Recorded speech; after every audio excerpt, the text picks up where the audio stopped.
మీ పిల్లల ప్రాణాన్ని ప్రమాదంలో పెట్టే ఈ 8 పాత పద్ధతులు అస్సలు ఫాలో అవ్వదు. మొదటిది కాళ్ళకి వెంట్రుకలు కట్టడం. చాలా మంది పెద్దవాళ్ళు ఏం చేస్తుంటారంటే వెంట్రుకలను చుట్టి పిల్లల కాళ్ళకు కడుతుంటారు. ఇలా కట్టడం వల్ల దిష్టి పోతుందని వాళ్ళు నమ్ముతారు. కానీ ఇలా కట్టడం వల్ల ప్రమాదం ఏంటంటే కాలుకి బ్లడ్ సప్లై తగ్గిపోవచ్చు. ఈ వెంట్రుకలు పిల్లల నోట్లోకి కానీ ఊపిరితిత్తుల్లోకి కానీ వెళ్ళి నిమ్ముగా మారచ్చు, లేదా ఒక వేలుకి కానీ ఒక కాలుకి కానీ చుట్టుకుని బ్లీడింగ్ అవ్వచ్చు. ఇంకా చాలా ప్రమాదాలు జరగవచ్చు. సో కాళ్ళకి వెంట్రుకలు కట్టద్దు. రెండవది, పిల్లల నిప్పుల్స్ కొంచెం పెద్దగా ఉన్నాయని బేబీస్ కొంతమంది పెద్దవాళ్ళ నిప్పుల్స్ పిండుతూ ఉంటారు, అందులో పాలు వస్తాయని చెప్పి. ఇట్లా ఎప్పుడు చేయొద్దు. ఇట్లా చేయడం వల్ల నిప్పుల్స్ ఇన్ఫెక్ట్ అవుతాయి, ఫ్యూచర్ లో చాలా ప్రాబ్లం అవుతుంది. పిల్లల నిప్పుల్స్ కొంచెం ఎత్తుగా ఉన్నా సరే వాటిని టచ్ చేయకూడదు. పిల్లలకి ఎట్టి పరిస్థితుల్లో హనీ పట్టొద్దు. 1 year లో పిల్లలకి చాలా మంది అన్నప్రాసన రోజు కానీ లేకపోతే బారసాల రోజు కానీ హనీ నాకిస్తుంటారు. ఇలా కొంచెం హనీ నాకిచ్చినా సరే పిల్లల్లో బొట్టులిజం అనే ఒక ప్రాణాంతకమైన వ్యాధి వచ్చి పిల్లలు చనిపోయే అవకాశం ఉంది. సో 1 year లో పిల్లలకి ఏదేమైనా సరే హనీ పట్టించొద్దు. మన ఏరియాలో చాలా పెద్ద బ్యాడ్ హ్యాబిట్ ఉంది, అనాస మందులు. పిల్లలు కొంచెం దగ్గిన, తుమ్మిన, మూలిగిన, ఒళ్ళు విరిచిన అన్నిటికీ అనాసలు అని చెప్పి అనాస మందులు తీసుకెళ్తారు. ఈ అనాస మందుల వల్ల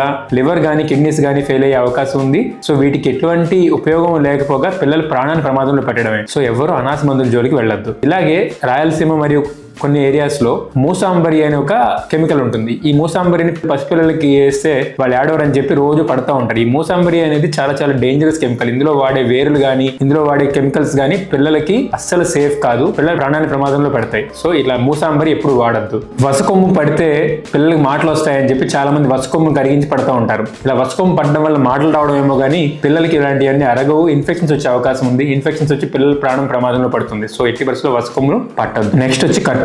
సంవత్సరంలో పిల్లలు చాలా సెన్సిటివ్ గా ఉంటారు. వీళ్ళకి జలుబు వచ్చినప్పుడు, దగ్గు వచ్చినప్పుడు చాలా మంది ఏం చేస్తారంటే కర్పూరం అరగదీసి గుండెలకు రాయడం, కర్పూరం అరగదీసి కాళ్ళకి రాయడం చేస్తుంటారు. ఇట్లా చేయడం వల్ల కర్పూరం ఎఫెక్ట్ వచ్చి పిల్లల్లో ఫిట్స్ వచ్చే అవకాశం ఉంది, ఇంకా చాలా ప్రమాదంలోకి వెళ్ళే అవకాశం ఉంది. సో ఈ కర్పూరం పిల్లలకి ఎంత దూరంగా ఉంచితే అంత మంచిది. అసలు బేబీ మీద కర్పూరం పెట్టొద్దు. లాస్ట్ ది ఇదంత డేంజరస్ కాదు, బట్ చాలా మందికి ఉంటుంది ఈ హ్యాబిట్. పిల్లలు వామిటింగ్స్ చేసుకుంటున్నారని చెప్పి వామిటింగ్ ఉంగరం పెడతా ఉంటారు. ఈ ఉంగరాలు పెట్టడం వల్ల వామిటింగ్స్ ఏం ఆగవు, అందరికీ తెలుసు. బట్ స్టిల్ సెంటిమెంట్ గా పెడుతుంటారు. కానీ ఈ ఉంగరం వల్ల ప్రమాదం ఏంటంటే పిల్లలు అప్పుడప్పుడు వేళ్ళు నోట్లో పెట్టుకుంటుంటారు కదా, నోట్లో పెట్టుకున్నప్పుడు ఈ ఉంగరం ఒక్కోసారి గొంతులోకి వెళ్ళి గొంతుకు అడ్డం పడే ప్రమాదం ఉంది. 2, ఈ ఉంగరం ఎప్పుడు టైట్ అవుతుందో తెలియదు, బాగా టైట్ అయ్యి వేలుకి బ్లడ్ సప్లై తగ్గిపోయే అవకాశం ఉంది. సో ఈ ఉంగరాలు కూడా పెట్టకపోతేనే మంచిది. Thank you.